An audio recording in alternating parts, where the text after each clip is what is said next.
গোটেই অসমৰ লগতে কোকৰাঝাৰ জিলাতো অসম চৰকাৰৰ যিটো মাননীয় মুখ্যমন্ত্ৰীৰ যিটো নিৰ্দেশনা অসম চৰকাৰৰ যিটো নিৰ্দেশনা সেইটো প্ৰযোজ্য হৈছে আৰু এই মেছেজখিনি গোটেই কোকৰাঝাৰ জিলাবাসী ৰাইজক দিয়াৰ কাৰণে আমি এই কাৰ্যসূচী আৰম্ভ কৰিছোঁ আজিৰ পৰা। এইখিনিতে খুব দৰকাৰীভাৱে আপোনালোকক জনাব খোজোঁ যে আগৰ নিচিনাকৈ কাৰণ আমাৰ যান বাহন ট্ৰান্সপৰ্ট ডিপাৰ্টমেণ্টত আগতে কি এটা নিয়ম আছিলে যে traffic rules MV rule violation কৰিলে চিধাকে ই চালান মানে ইছ্যু কৰা হৈছিলে আৰু ফাইন বিহা হৈছিলে। এতিয়া কি হৈছে অসম চৰকাৰৰ নিৰ্দেশনা মৰ্মে অকল হেলমেট নিপিন্ধা চালকৰ বাহিৰে মটৰচাইকেল থ্ৰী হুইলাৰ যেনে টেম্পো ই ৰিক্সা তেনেকুৱা জাতিৰ গাড়ীৰ কোনো ধৰণৰ মানে কাগজ চেক কৰিব নালাগে। এই পুলিচে হওক লাগে এই ট্ৰান্সপৰ্ট ডিপাৰ্টমেণ্টৰ লোকে হওক লাগে। তো এইখিনিতে আমি এটা খুব ভাল এটা ডাঙৰ এটা সিদ্ধান্ত লৈছে অসম চৰকাৰে আৰু এই সিদ্ধান্তটো গোটেই আমাৰ কোকৰাঝাৰ জিলাবাসী ৰাইজে যাতে ভালকৈ বুজি পায়।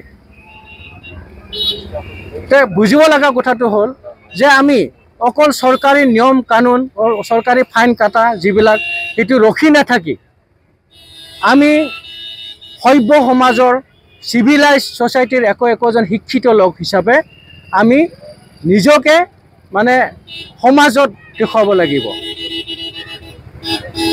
আমি নিজেই নিয়মটো পালন কৰিব লাগিব। আগতে কাগজ পাতিয়ে গাড়ীৰ কাগজ পাতি ইঞ্চুৰেঞ্চ নাই পলিউশ্যন নাই মানে ন' পাৰ্কিং জোনত গাড়ী যি ৰখায় সেইবিলাক আমি মানে চালান দিছিলে ফাইন দিছিলে। এতিয়া চৰকাৰে কৈছে যে এইখিনি কথাটো আমি শিক্ষিত লোক হিচাপে নিজে বুজা উচিত। আমি য'ত গাড়ী পাৰ্কিং নাই বুলি লিখা আছে য'ত মানে চাইনবোৰ্ড দিয়া আছে ন' পাৰ্কিং জোন তাতে গাড়ী ৰাখিলে যে সমাজৰ কাৰণে যাতায়াতত অসুবিধা হ'ব এইখিনি আমি চবে নিজে উপলব্ধি কৰক।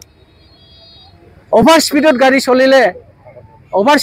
চলাই লৈ গ'লে ক'ৰবাত যে এক্সিডেণ্ট হ'ব এই এক্সিডেণ্ট যে হ'ব এইখিনি কথাটো আমি নিজে বুজোৱা হওক। গতিকে ফাইন চাইন এইবিলাক মানে কাটাৰ আগতে আমি চবেই যাতে নিজে এজন সভ্য সমাজৰ শিক্ষিত লোক হিচাপে সমাজত আমি চবেই কাম কৰোঁ চবেই আমি ভাগ লওঁ আগবাঢ়ি আহোঁ সেই মেছেজটো আমি চব কোকৰাঝাৰ জিলাবাসী ৰাইজৰ ওচৰলৈ আমি দিব খোজোঁ আৰু অনুৰোধ কৰিব খোজোঁ যে আপোনালোকে চবে নিজৰ দায়িত্বটো শিক্ষিত লোক হিচাপে পালন কৰক আৰু এই যে দুৰ্ঘটনা যিবিলাক হয় পথ দুৰ্ঘটনা যিবিলাক হয় গাড়ী মটৰক লৈ সেইটো আমি চবে দায়িত্ব লৈ পেলাই আমি কমাই দিওঁ নাইকিয়া কৰি দিওঁ সেইটো এটা বিনম্ৰ অনুৰোধ। আৰু দ্বিতীয় এইটো হ'ল যিবিলাক ধৰক মানে পুৰণা গাড়ী স্ক্ৰেপ কৰি দিলে জানি হওক বা নাজানি হওক অসম চৰকাৰে আগতে একবাৰ নিৰ্দেশনা জাৰি কৰিছিল যে সেইবিলাক গাড়ী কোনোবা যদি স্ক্ৰেপ কৰি দিছে মানে ভাঙা চোৰাক এৰি দিছে তো সেইবিলাক গাড়ীৰ ফাইনটো মানে 75% মানে ৰেহাই দিছিলে। এইটো সময় উকলি গৈছিলে। এইটো 2023 চনৰ নৱেম্বৰ মাহতে শেষ হৈছিলে। এতিয়া আকৌ অসম চৰকাৰে নতুনকৈ প্ৰযোজ্য হোৱাকৈ 2025 চনৰ 31 মাৰ্চলৈকে এই ৰেহাই সুবিধাটো আৰু দিছে।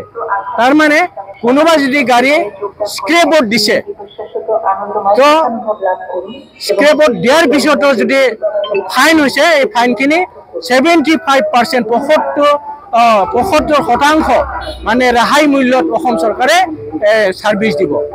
ইয়াৰ অৰ্থটো হ'ল কাৰোবাৰ যদি 100 টকা ফাইন হৈছে তেতিয়াহ'লে মাত্ৰ 25 টকা দি 75 টকা ৰেহাই লৈ মাত্ৰ 25 টকাটো চৰকাৰৰ খাতাত জমা দিলে তাৰ দায় দোষ শেষ। কাৰোবাৰ যদি 1 লাখ টকা ফাইন আছে তেতিয়াহ'লে তাতে ৭৫,০০০ ৰেহাই আৰু মাত্ৰ ২৫,০০০ টকা চৰকাৰে দিব লাগে। এইটো বাহাল থাকিব ২০২৫ চনৰ ৩১ মাৰ্চলৈকে। গতিকে সমূহ ৰাইজে যাতে এই যিটো সুবিধা দিছে সেই সুবিধাটো যাতে গ্ৰহণ কৰে, এইটোৰ এটা বিনম্ৰ অনুৰোধ থাকিল।